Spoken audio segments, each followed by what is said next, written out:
Hi, everyone. This week, we're going to do some background building. We're going to learn all about a new place and time because next week, Jack and Annie will be going to the special place. This week, we're going to start talking about the prairie. And the prairie is important for us to learn about because we have prairies here in Colorado. Before we get started reading today, we're going to watch a cute video about a little animal that maybe you've seen before and lives on the prairie. Who I get to work with today. Prairie dogs. They're so cute.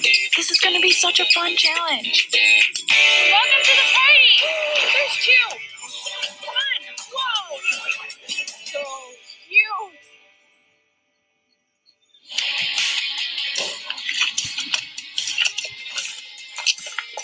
So cool. Tough life for a prairie dog, but I think your job might be a little bit harder. It's easy. Yeah. We really enjoy the job. There's a lot of reward. As you can see, it's very enjoyable to watch them. This colony is about around 20 to 30 individuals. I can't imagine how cool it is underground. Oh, I'm a little bit jealous in that they get to go down in there. It's like you ever wonder what's going on down there. They probably have the coolest parties. So I hear that their normal behavior is, every single day when sun rises up, they come up, hang out all day, and then go back in during sunset. Essentially, they'll probably come up a little bit at night to eat. Okay, gotcha. All right, let me know what you want me to do. So we give the hay every day, and that's kind of like, I don't want to say it's filler, but it's a staple part of their diet, but they eat this throughout the 24-hour time span that it's out. So when we're shaking out the hay, this is Timothy hay. Okay. So it's pretty fluffy. Do you want to smell it? Yeah. It's pretty kind of sweet. Smells good. Yeah. Yeah. And so just that, make sure it's not dusty or anything. Okay. No foreign objects in there. Yep. Take a couple of piles. Hi, you're going to come right up right now. Hi. So we put their food right by the hole so that they don't have to come out very far to get their food. So cute. I just want to take them home with me. There you go. I know. Oh my gosh, so cute. They get fed pretty well. Kale and Brussels sprouts. I mean, that's better than food than I eat. It is. They get a very good diet. And they get a lot of diversity in their diet, so that's today's diet. They always get the green. It looks like it's easy to just, munch on. So we'll go put some more stations of I food. usually put it right by their hay so that they can kind of... Gotcha. Dabble in both. Exactly. Do you want me to grab some pellets? Absolutely. So what are the pellets? Are those more nutrients, vitamins that you don't get? It's essentially just the compact nutrients that supplement what they don't get in what we feed them that they might get out in the wild. You gonna come all the way up here? So cute. Yeah, good job. There you go. Look how cute you are. Mm-hmm. Oh my gosh. Very wow. There we go. You can definitely see who comes out and eats the most because they tend to be the widest. They're so cute. Oh. Bye, little guy. Oh, well, today was super fun. Do you think I met the challenge? I do think you met the challenge, absolutely.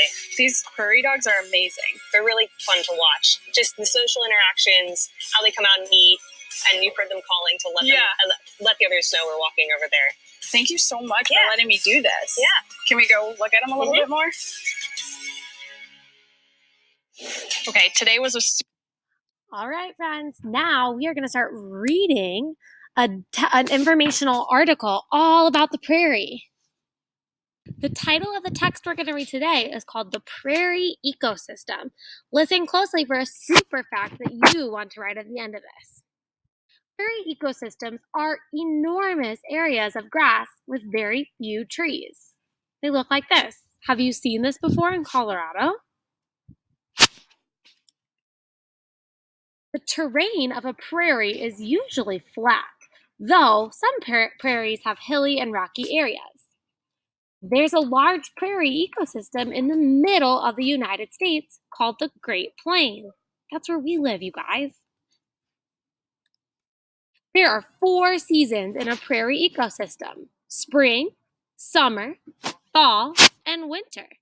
Summer on the prairie is hot, and winters can get very cold. In ecosystems, different kinds of plants grow depending on the amount of rainfall there. Prairies get more rain than the desert, but less rain than a rainforest. We know that because we remember that deserts are really dry and rainforests are really wet. So the prairie where we live is right in the middle. There aren't many trees in a prairie ecosystem. Without trees to slow the wind, prairies can be very windy places. High, fast-moving winds make the weather change quickly, so prairies often have strong or unexpected storms. When warm and cool winds come together in an area, powerful windstorms called tornadoes can form. The American prairie is sometimes called Tornado Alley because it sees about 700 tornadoes a year. That's a lot of tornadoes. Prairie plants have adapted to survive in the intense weather. Grasses are shaped in a way that helps them survive the strong winds. The thin leaves, called blades, bend with the wind. They can get blown by fierce winds without getting damaged. So the grass is meant to be blown around. Many insects like grasshoppers and wolf spiders. Here's a grasshopper, and the bottom picture right here is a wolf spider. They live under the prairie grass and other plants. This area is protected from the wind, the rain, and the snow, so it stays much drier and warmer than the grass above. Animals on the prairie need shelter from the winds, the sudden storms, and the freezing cold winters. Here's our little friend that we just learned about. What's it called? Yeah, a prairie dog. So some animals, such as rabbits and ground birds, find shelter underground in small holes. Other animals, like the prairie dog, they dig underground tunnels called burrows. Many prairie animals hibernate in the winter. They shelter in a safe place, often underground, for a long sleep. Hibernating animals use less energy so they can go long periods of time without eating or drinking. So here are some of the animals that they're showing that live in the safe place underground and go for a long sleep. The rattlesnakes, do you see all of them? The prairie dogs and the squirrels. During the cold prairie winters, the wolf spider stays warm under a blanket of old leaves. It also has an extra trick for keeping it warm. Wolf spiders can make a chemical that stops their blood from freezing.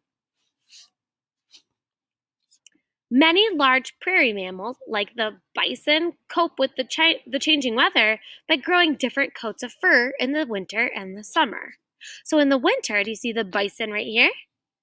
He has much thicker fur right here to keep him nice and warm. He wants a lot of fur in the winter. But then in the spring, they start to shed or get rid of that fur. You can see some of his fur falling off on the picture here. They shed that fur so they have a short coat, and it's just a little bit thinner so they don't get so hot. Some prairie animals that live on the prairie are only part of the time. During the winter, some birds migrate south to warmer places. In the spring, they return to the prairie and lay eggs to raise their young. So the sandhill crane is in a picture here, and the trumpeter swan. So these are animals that live on the prairie during the warm months, but then they go down south during the cold months so they can stay warm. They do not like the cold weather. Humans also live on the prairie. Prairie soil is full of nutrients, so it's really good for farming. Today, much of the American prairie has been turned into farmland where people can go grow wheat, and people can grind the wheat into flour, which can be baked into bread or other food. I'm remembering we learned about this in ancient Egypt. They would water the wheat with the Nile River so they could make bread. People also grow corn on the prairie farms and raise cows for milk and meat. So there's the corn in this picture, and here's when they pick it. See all the yellow parts right there and the green parts? They can pick those off, and it looks like corn. And then the cows give us milk and meat. What did you know about the prairie? Or was all this new to you? What's something that you learned? Let's talk about some things we did learn. We learned about the grass in the prairie. Why is the grass so special in the prairie? Yeah, the blades of grass are really strong and can blow with the wind. There's a picture of the prairie. What about a farm? Are there farms on a prairie? Yeah, there are lots of farms on the prairie because they can grow lots of food. What about the wolf spider? The wolf spider lives on the prairie, and I thought it was cool that he can use chemicals to make sure his blood doesn't freeze. I've never heard of an animal that can do that before. Here's a prairie dog. We learned lots about prairie dogs today. What did you learn? I think it's cool that they dig holes and live underground. Here's a cow. What do we get from cows? Two things. One is milk, the other is meat for food. What about a tornado? What's a tornado? A tornado is a big storm, and it's a windstorm that starts when there's cold and warm winds that combine. What about the bison? Did we learn anything cool about them?